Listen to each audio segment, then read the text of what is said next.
So the paleo diet isn't perfect, but it does have a lot of good pointers. Let's take a look at the good and reject the bad. First of all, the good. Eating more protein.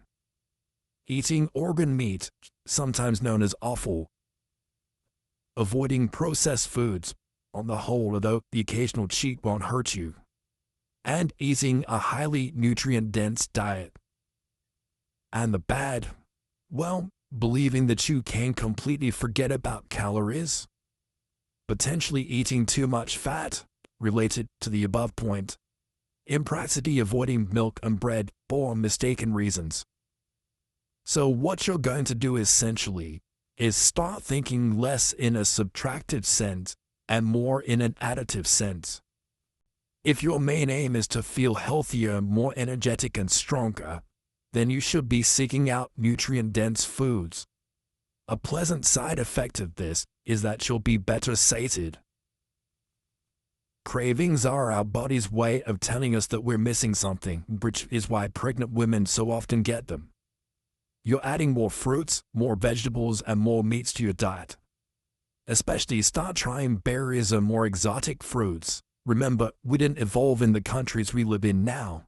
And look for nutrient gold mines, some marine plants for instance, or organ meats. Smoothies, while high in sugar, are fantastic sources of vitamins and minerals, and a lot of the most energetic and productive people I know swear by smoothies. If you're worried about the sugar, then aim for vegetable smoothies instead. Eggs are also fantastic. They're one of the only complete amino acid sources, meaning that they contain all the types of protein that the human body needs.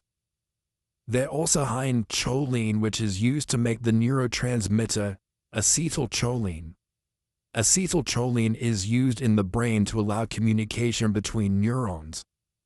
Anyone who has ever experimented with so-called smart drugs will know that they're often recommended to replenish their brains with choline to avoid headaches, and eggs are the best place to get this.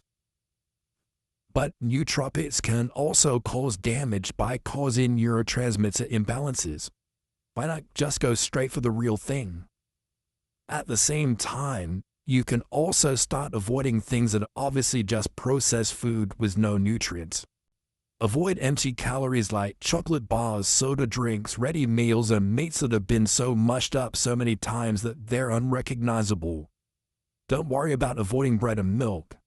You can consume less of them if you like, but don't be so strict as to make this diet difficult to stick to. Some people like the paleo diet because it's simple and only has one easy rule. If you're finding all this a bit complicated, then try this rule. You can only eat foods that you could hunt, forage, or farm. That one extra line is going to bring us into the modern age and help make your diet lots more convenient. While we're doing all this, you should find that you naturally start to eat healthier, and this begins to reduce your snacking behavior.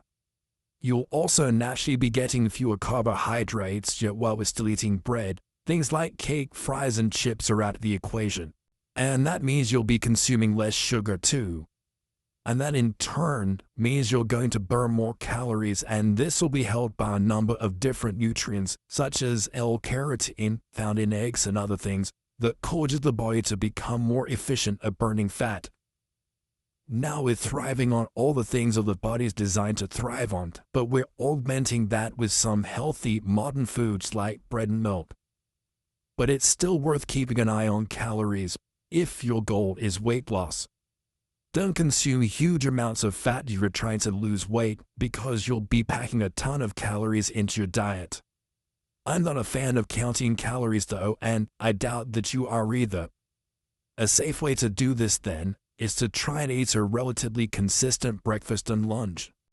This should be easy enough to do, and it means that you can have a very rough estimate of how many calories you'll have consumed by the time you get home in the evening.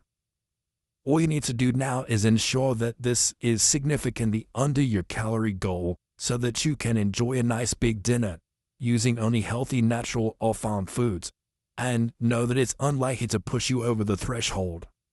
I burn 2,200 calories in an average day.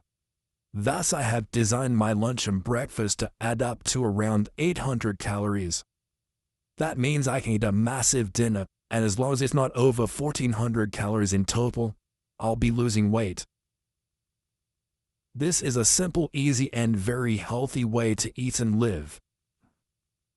Now that you should find that eating even a quasi-paleo diet means that you're automatically consuming more protein and more saturated fat and less carbohydrates. If that's not the case, then try to tend towards it. If you're interested in building more muscle, then try to aim for 1 gram of protein per 1 pound of body weight. This is the advice followed by bodybuilders and athletes, and it will help you to much more easily divide up your calorie quota. Otherwise, aim to eat a fair amount of protein and divide the diet roughly evenly between the 3 main food groups. Everything we eat for a reason. Right now, the problem is that most Americans eat far more carbohydrates than anything else. This then brings us to one more question. How about supplements? And the simple answer to this is, go for it. Now, of course, not all supplements are made equally, and some aren't going to do much good at all. What's more is that getting your nutrition from your diet will always be superior. We function better when we get vitamins and minerals this way because our body is designed to absorb them when they're presented in specific combinations. Some vitamins and minerals cancel each other out. Some are water-soluble, some are fat-soluble. Some take a while to enter the bloodstream while others enter immediately. If you eat fruit, you'll get a balanced mixture of nutrients that guarantees they'll be absorbed efficiently. If you just take a multivitamin, then you may not get everything that's included on the label. But then again, you'll still absorb some of it, and it's still better than nothing. So, if you can get your nutrients from your diet, then that's great, but if you need little extra help, then supplements can't hurt. Likewise, protein shakes are a very convenient and healthy way to get more protein in our diet. It's essentially made from whey, which is extracted from milk. Creatine is very hard to get from the diet, but it has a ton of advantages for athletes and gym rats. Again, don't throw out the baby with the bathwater. Processed foods are bad, but that doesn't mean that everything man-made is bad.